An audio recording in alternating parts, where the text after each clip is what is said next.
Y para hablar del tema, doy la bienvenida, como cada 15 días, a Guillermo Abumrad, quien es director de estrategias de mercado de Finamex. ¿Qué tal, Guillermo? Bienvenido. Gracias como siempre.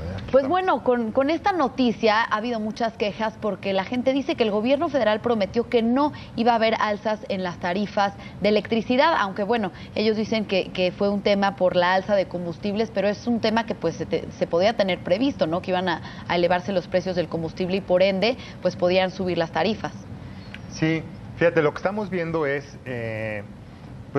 algo más amplio porque todos los commodities, todas las materias primas en Estados Unidos, en el mercado internacional, han estado subiendo.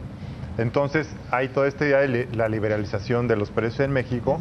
Entonces, claro, si suben los costos de producción, pues es lógico que subieran las tarifas. Lo que estamos viendo es de que esto se junta también con el alza del precio de la gasolina. Y efectivamente lo que estaban diciendo en la entrevista anterior, no van a subir los precios para el 90% de los usuarios de electricidad. Pero lo que nos preocupa a nosotros es el impacto en inflación de todas estas medidas. ¿Por qué? Porque, bueno, pues va a tener un impacto en la inflación al productor, porque ya el sector industrial va a tener costos más altos. En 2015, la mayor...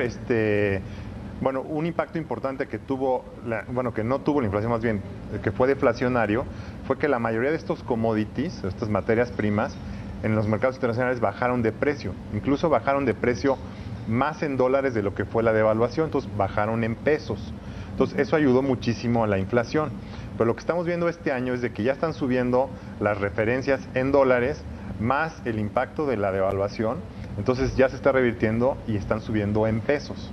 Entonces, efectivamente, en esta ocasión no le va a pegar a la inflación al consumidor el alza de la electricidad, pero ya está metida en el proceso de formación de precios al sector industrial.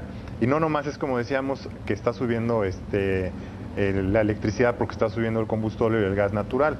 Están subiendo los metales, están subiendo los alimentos, y está subiendo el tipo de cambio, ¿no? Entonces todo esto ya se metió al proceso de formación de precios, entonces tarde o temprano se va a empezar a reflejar en la inflación. Lo que sí se va a reflejar ya al consumidor es el alza de la gasolina, que ya empezó también a partir de julio. En julio va a subir 2% la gasolina, nosotros estimamos que en agosto va a subir 4%, pero igual que las tarifas al consumidor de la electricidad, pues vas a tener una inflación reprimida. Porque la gasolina también está la inflación contenida, o sea, la gasolina no puede subir, está contenida en una banda de más o menos 3%. Entonces, en agosto va a llegar al límite de la banda de arriba y ahí se va a quedar porque no puede subir más, porque ahí está contenida. Pero la referencia internacional, pues esa sí ha subido. Ahorita la fórmula es el promedio de los últimos 5 meses, entonces a medida que avancemos, pues va a ir subiendo ese precio, digamos, de la fórmula en pesos. No va a subir al consumidor porque está contenida, pero es una inflación reprimida porque ya la gasolina, haz de cuenta, debería estar 10% a fin de año, nosotros estimamos que lo que se va a estar vendiendo. Y la electricidad igual, porque si están subiendo los costos, pero no se las subes al consumidor, pues de alguna forma alguien está pagando pues podrías llamarlo un subsidio, ¿no?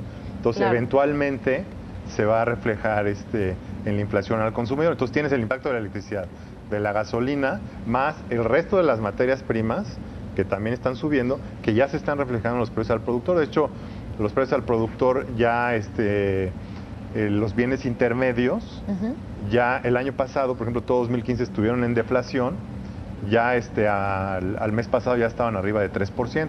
Va a ser interesante porque esta semana, el jueves, vamos a tener el reporte de precios al productor. Así es. Guillermo, entonces, con estos factores, ¿cuál sería el impacto inflacionario? ¿Podríamos esperar que se superara este objetivo de inflación que se tiene por debajo del 3%? Pues mira, las previsiones que nosotros tenemos que va a estar ligeramente arriba de 3%. De hecho, Banco de México la semana pasada también actualizó sus previsiones y esperan que sea también ligeramente arriba de 3%. Por lo mismo, porque el impacto al consumidor, bueno, pues el de la gasolina, como te decía, está limitado a 6%, que es la banda de arriba, que va a tener un impacto como de 0.3 entre julio y agosto en inflación. El de la electricidad también está limitado al consumidor porque, como decía el director, pues 90% de los consumidores no tienen la tarifa de alto consumo, que es la que subió 5%, sino esa se va a mantener sin cambio durante todo el año. pero entonces vamos a tener los impactos al productor y va a ser una cosa lenta que se va a empezar a reflejar en el consumo, Claro. pero te quedan estas presiones guardadas para 2017 y 2018 y bueno, pues como se ve el mercado petrolero, pues a lo mejor ya no esperamos alzas este año, pero seguramente 2017 y 2018 va a seguir subiendo, ¿no? Entonces la inflación podría llegar a 4% en 2018 sin problemas, ¿no? Finalmente, Guillermo, ¿qué podríamos esperar de las tasas de interés? Pues fíjate que en las tasas de interés la discusión es muy interesante porque tenemos dos fuerzas muy diferentes. En la parte corta de la curva, por ejemplo, las tasas de 0 a 2 años, pues ahí se influencian mucho por lo que haga Banco de México y la política monetaria.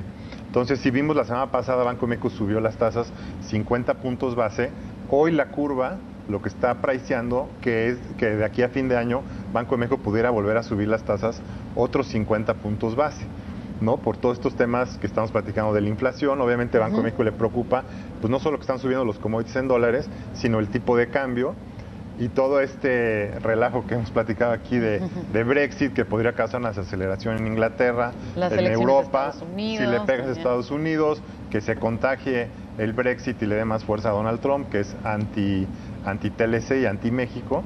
Entonces, todas esas presiones, ahorita la curva lo que nos dice es que la parte corta pues tiene presión de subir, mientras que la parte larga de la curva, por ejemplo, los plazos de 10 años, tiene la presión contraria, porque la referencia es las tasas de Estados Unidos, que el Treasury está en 1,46% y podría bajar sin problemas a 1% si realmente caemos en un poco más de desaceleración. Las tasas de referencia del Treasury son las de Europa, que están en negativo, las de 10 años, las de Japón están en negativo. Entonces, como que vamos a tener estas dos historias que van en sentido contrario, aplanando la curva de rendimiento. Claro, no, pues sin duda estamos en una economía globalizada en la que todo nos afecta y pues sin duda también los precios de la gasolina pues van desembocando distintas situaciones como la inflación que ya nos comentabas. Muchas gracias, Guillermo Abumrad, director de estrategias de mercado de Finamex. Seguimos platicando contigo. Seguro. Gracias buenas tardes.